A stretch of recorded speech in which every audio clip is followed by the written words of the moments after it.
I'm Margot Pilatus. Welcome to Study English, IELTS preparation. Today we're going to look at ways of connecting ideas. There are many ways of doing this using conjunctions, words that join. First, let's listen to Paul Gibson, an architect, while he takes us on a tour of his new, environmentally friendly solar house. Well, we completed it about 2 years ago, and I guess one of the interesting things about it is that it's a fibro house, and most houses, I guess these days, are brick veneer, whereas this is fibre on the outside, timber on the outside, but there's bricks on the inside. Well, I guess the very high windows along the north side, going down to the lower ceiling height on the south, basically allows you to get a lot of sun in through these windows in winter, and the louvers which go out actually go to a point where the sun can be shaded completely in summer, but they can be opened to let the sun right back into the house through winter. This house actually has two north faces. There's the north face of all the living rooms, 3 actually, and then the master bedroom has a north face and the other bedrooms also have a north face. So it's trying to maximise what we call the aperture of the house, which is how much sun you actually get into in winter.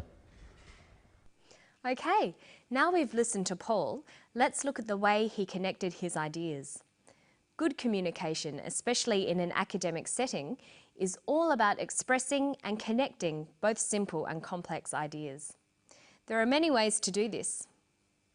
Simple sentences express a single, simple idea. The most simple sentence consists of just a subject and a verb. The door opens. The woman enters. The easiest way of connecting ideas is using coordination. That's taking 2 simple sentences and linking them with a conjunction or a joining word. The most common conjunctions are and but. Other common ones are yet, or, for, and so. We use the most simple conjunctions in place of a full stop. The door opens. The woman enters. The door opens and the woman enters. The door opens. The woman doesn't enter. The door opens, but the woman doesn't enter. Listen to an example here. Well, we completed it about 2 years ago, and I guess one of the interesting things about it is that it's a fibro house, and most houses, I guess these days, are brick veneer. It's a fibro house and most houses are brick veneer. It is a fibro house.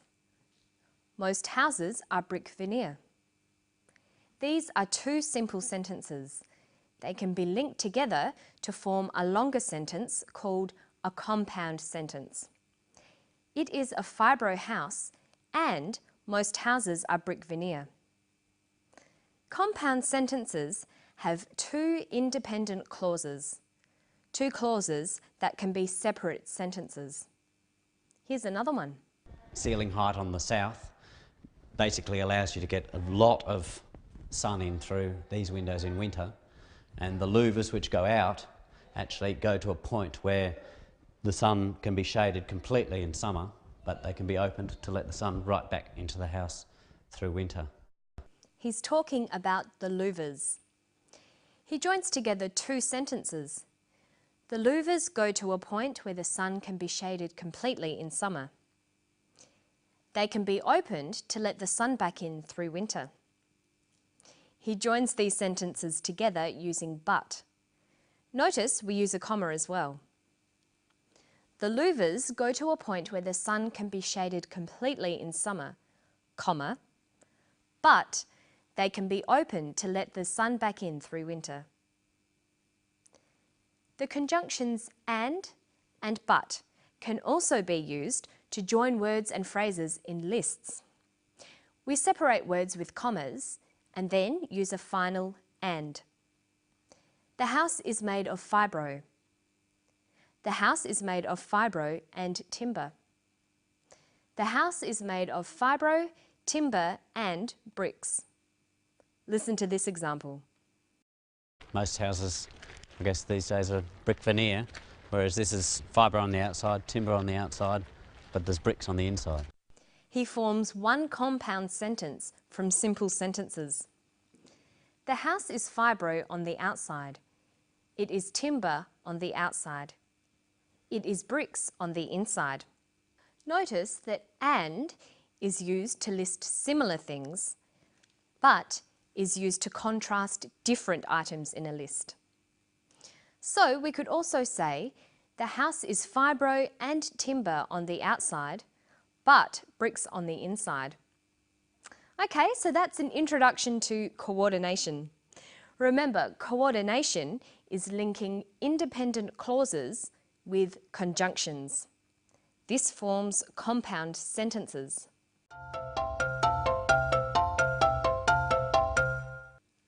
Another way to join ideas is using subordination. Subordination is linking an independent clause with a dependent clause to make a complex sentence.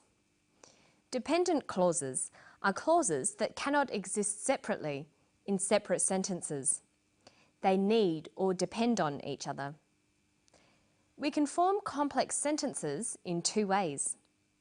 We can use relative pronouns, who, whose, which, where, or we can use conjunctions like because or whereas. When writing or speaking, it's important for you to practice using a variety of sentences. You'll need to use simple, compound and complex sentences. Here's another example. Trying to maximise what we call the aperture of the house, which is how much sun you actually get in winter. He uses an independent and a dependent clause here. Look at these two sentences. They are trying to maximise the aperture of the house. The aperture of the house is how much sun you get. He joins these two sentences together with a relative pronoun.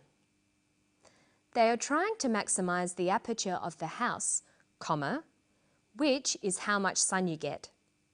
Now let's practice that. Join these simple sentences to make compound sentences using coordination. Here, try to use and but. The master bedroom has a north face. The other bedrooms have a north face. The master bedroom and the other bedrooms have a north face. And here's another one. The house is warm in winter. The house is cool in summer.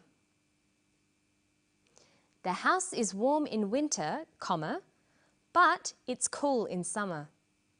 Now let's practice subordination. That's making two sentences into one complex sentence. Try using whereas. The house is warm in winter. Most houses are cold in winter.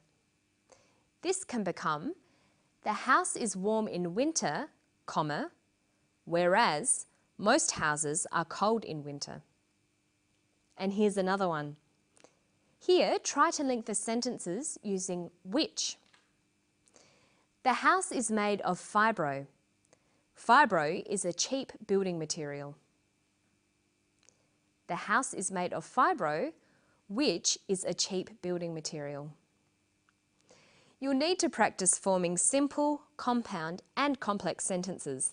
There are many ways to do it and many different ways of punctuating. This is very important for your written work. And that's all for today. I'll see you next time on Study English. Bye-bye.